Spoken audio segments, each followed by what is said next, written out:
Hey everybody, welcome back to another episode of The Elite, the Elite Count. I'm War Machine MJ, and I'm here today to talk about AEW Dynamite from May the 13th. Of course, we're as of that episode of Dynamite, we are 2 weeks away from Double or Nothing. So, let's go ahead and kick things off, shall we?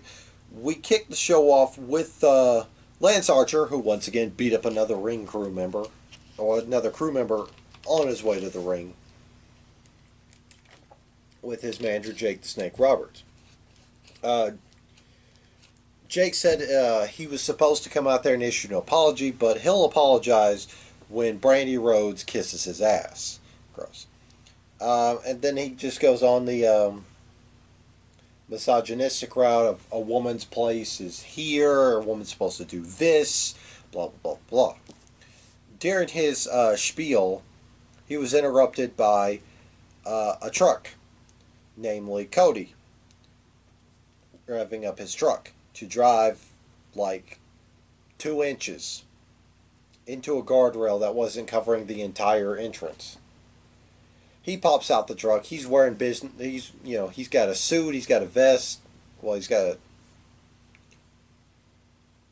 a button-up shirt, a vest. He's got his hands taped up. He's ready to throw down. Him and Archer just scrap around the ring. Cody's trying to get his hands on Jake, but Jake wasn't having none of it. So yeah. Jake and Archer just bailed out. Next, we had the best friends, Trent and Chuck Taylor, of course, with Orange Cassidy, taking on Jurassic Express, Jungle Boy and Luchasaurus with Fun Size Marco Stunt.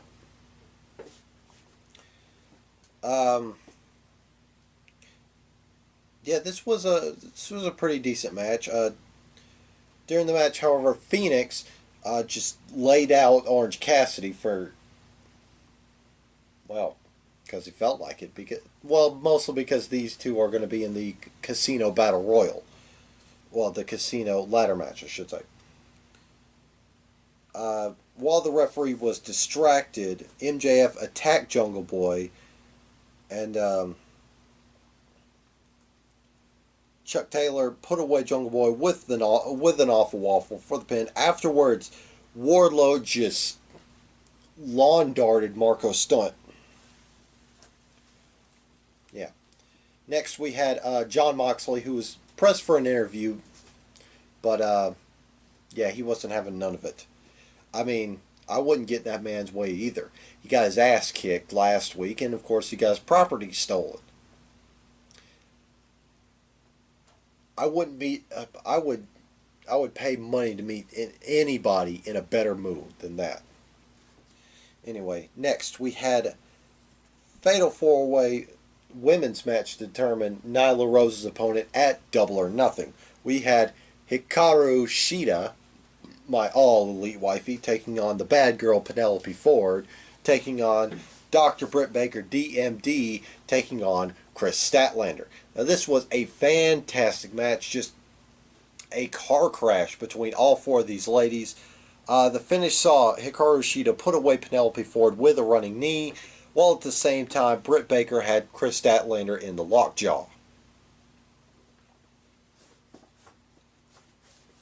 Next, we had a promo from Shug D, a.k.a. Pineapple Pete, who basically, just gave us a little bit about his backstory and said, he was highly insulted and upset when Chris Jericho referred to him as Pineapple Pete, but he leaned into it. He made it his own, and that got eyes on him. That got eyes on his stock. So yeah, which, kudos to him for taking the ball and rolling with it. Next, we had Kenny Omega and Matt Hardy taking on the Proud and the Powerful, the best Santana and Deadass Ortiz.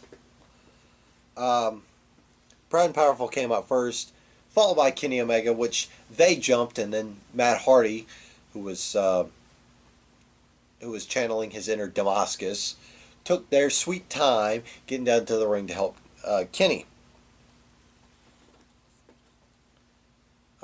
Yeah, basically these two were once again moving and grooving like the Hardy Boys of old. Um, the finish came when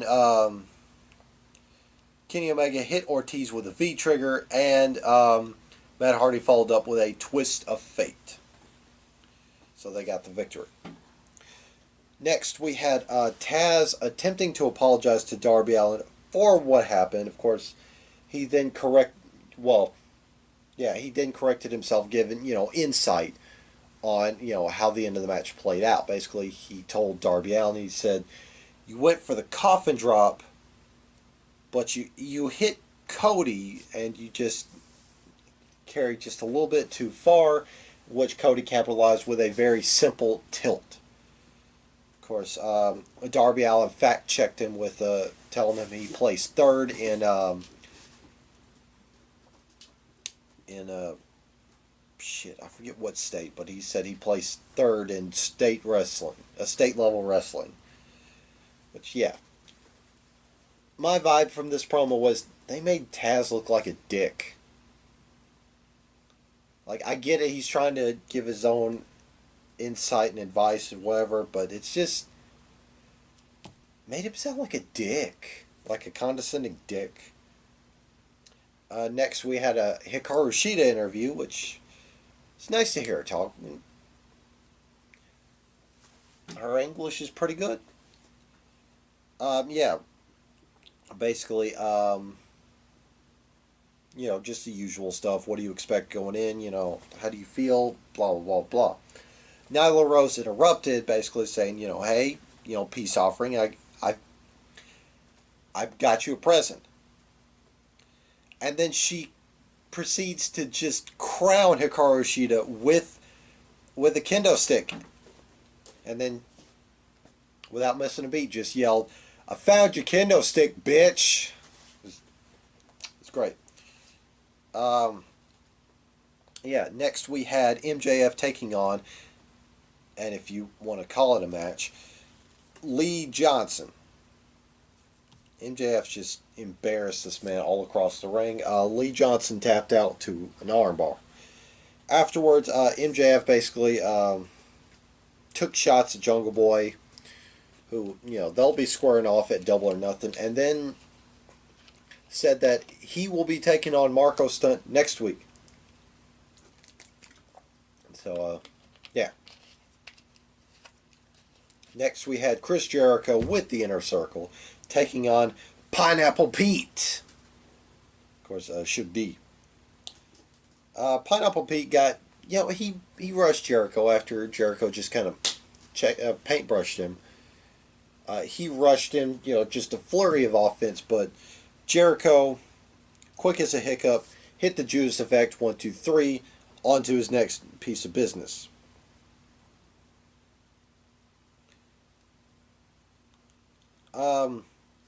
Jericho and the Inner Circle basically called out the Elite, called them out to a stadium stampede match at Double or Nothing.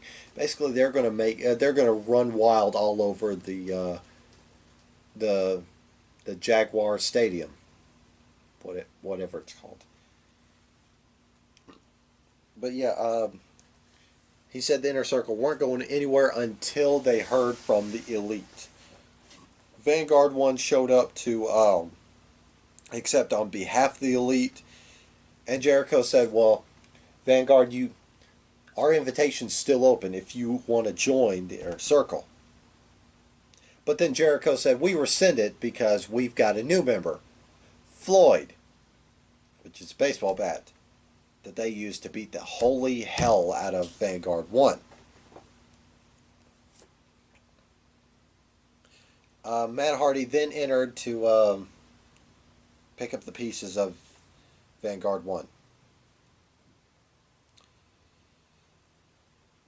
Uh, then they made note to run down new car next week's show, as well as some new developments towards Double or Nothing. Of course, there is going to be the Stadium Stampede, the Elite versus the Inner Circle. Dr. Britt Baker taking on Chris Statlander. Of course, at this is at Double or Nothing. Private Party will take on the Best Friends in the buy-in, aka the pre-show, for the number one contendership to face Kenny and Hangman Page. Of course, Hikaru Shida will take on Nyla Rose for the AEW Women's Championship in a no DQ, no countout match at Double or Nothing. And to add further spice to this amazing cake, to present the winner of the TNT Championship Tournament Finals, the TNT Championship, AEW got the baddest man on the planet, Iron Mike Tyson, to present the belt, which that is fucking cool. And if you've seen Mike Tyson's most recent workout video, that man, he may be in his 50s, but them hands are still dangerous.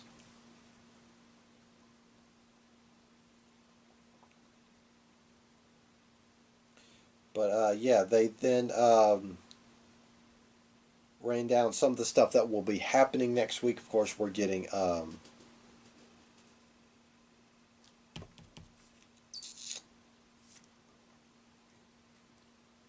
a face-to-face confrontation between Arn Anderson and Jake the Snake. We're getting Marco Stunt taking on MJF, and I'm blanking at the rest.